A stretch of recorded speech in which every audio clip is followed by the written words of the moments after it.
अस्सलामुअलैकुम। अल्लाह के फ़ज़ल से हमने जो आज वीडियो डाली थी, उसको वीडियो को देखते हुए हमारे कुछ भाइयों ने ये सारे कुरान शरीफ को उठाकर जो है बड़े कब्रिस्तान के अंदर रखवा दिया और उसकी तरतीब बनाई। हम इन लोगों का बहुत बहुत शुक्रिया अदा करते हैं और अल्लाह रब्बुल आलमीन से दुआ करते हैं कि अल्लाह इनको इसका बेहतरीन नज़र देवे।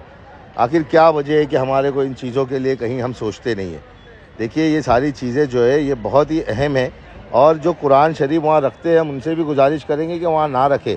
बाकायदा तरतीब बनी हुई है बहुत सी जगहों पे, आप लोग वहाँ रखें, वहाँ तरतीब बनाएं। लेकिन खैर, जिसके अंदर अल्लाह जिससे काम लेना चाहता है अल्लाह उससे काम लेता है। हम एक मरतबा फिर से इन भाइयों का बहुत शुक्रगुजार है कि अल्लाह रब्बुल आलमीन ने इनके ज़रिए ये चीज़ों को सही से तरतीब और काम ले लिया। जज़ाकल्लाह खैर।